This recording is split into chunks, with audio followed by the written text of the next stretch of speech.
Oppressed, ostracized, shameful, fearful, discriminated against, and even marginalized.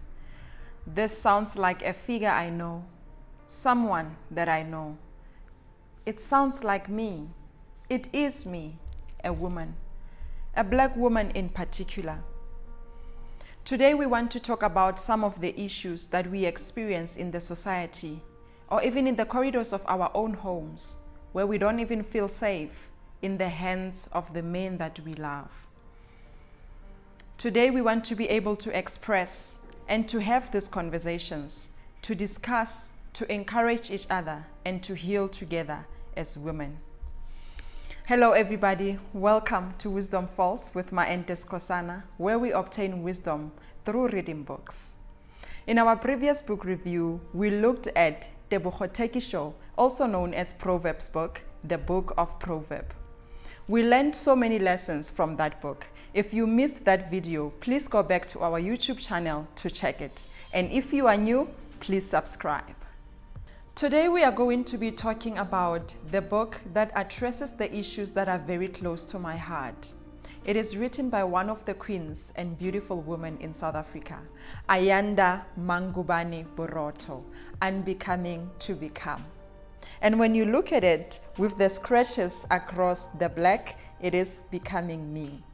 So this book is very prominent, and because it is such a powerful book with so many lessons about it, we have decided to separate the learnings of this book into two parts. In this video, we will focus on part 1, and in the next video, we will do part 2.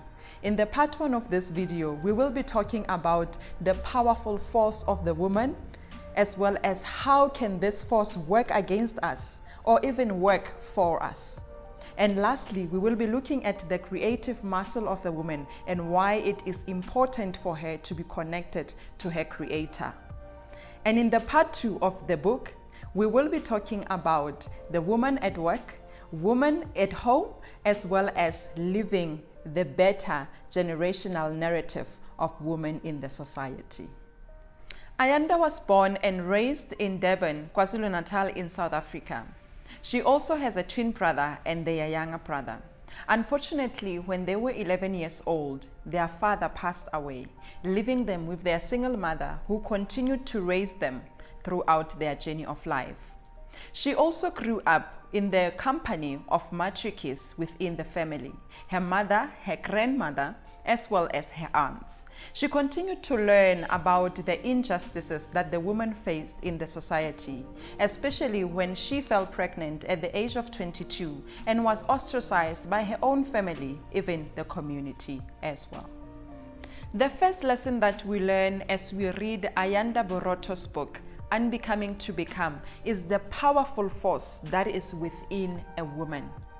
Even considering the different circumstances and the situations that we find ourselves in, a woman still has the capacity to arise above those and still stand strong. We see this in the life of Ayanda, when in the treatment and the people that ostracized her because of the pregnancy, she was still able to stand strong for her child, and she even calls her firstborn daughter today as her strength, because of the journey that she had to go, arising and standing for herself and her daughter. We continue to see this strength as well as Ayanda continues in the journey of the corporate world and stand for those battles that black women face in the community as well as in the corporate environment. She was able to raise her voice, raise issues until she reached the management level and introduced a program that helped the women in the society to also obtain jobs and recognition. What we are trying to articulate here is the amazing and magnificent, powerful force that the woman has in identifying issues, coming up with the solution, and remaining victorious in all circumstances. Now, the second lesson that we learn as we read Ayanda's book is that as women, we can be our greatest supporters or our biggest destroyers. And this is because of that force that we spoke about. The ability to stand and to create things, even in faces of calamities. As women, we need to realize that if we're not coming together, if we are not building each other, we support the society to destroy us. And sometimes this is even what we do as black people. When we see one black person succeed, we try to pull them down. As women, we do this as well. When we see one woman succeed, we think there is no more seat for us at the table. Now we try and pull her down. This is what Ayanda speaks about when she talks about the doo-doo syndrome in her book.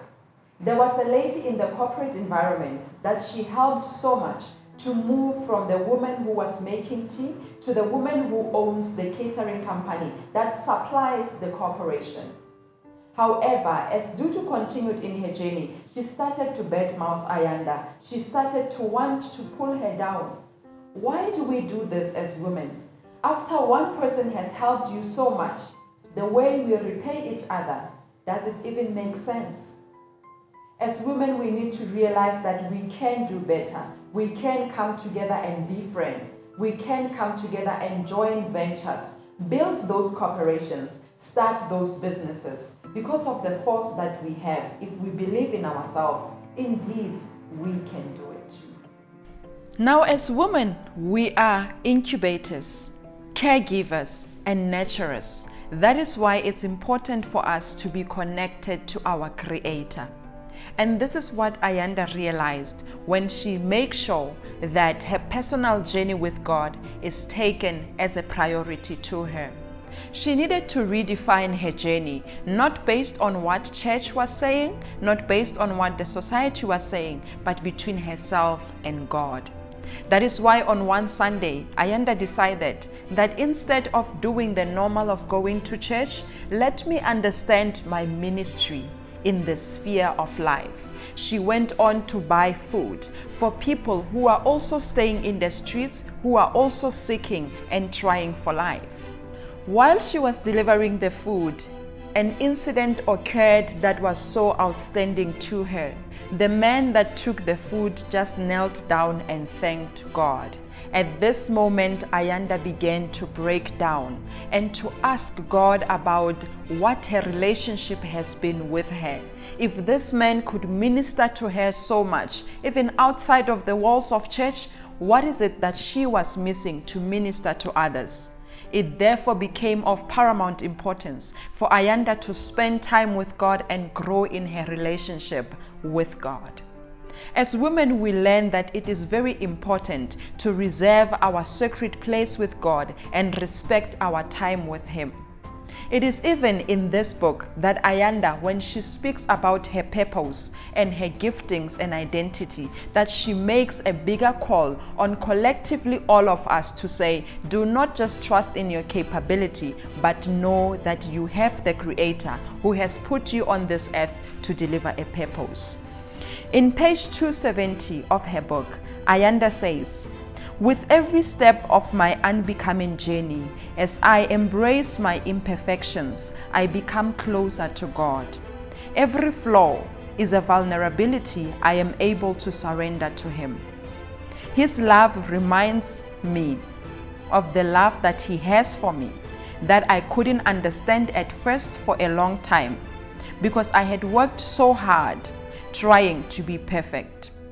Look how imperfect I am, God, yet you assure me of your commitment as my source. Nothing can separate me from the love of God, neither that which I do or don't do, and certainly not church. So she ensured that she owned her relationship with God and urges us to do the same. This is the end of part 1 of the book review of Ayanda Borotho's Unbecoming to Become. Please be on the lookout for part 2 when we are talking about women at work, women at home, as well as the generational impact that women can leave. I hope you enjoyed this video. Thank you for watching. Remember, at Wisdom Falls, we are obtaining wisdom one book at a time. My name is Maente Skosana. Stay blessed.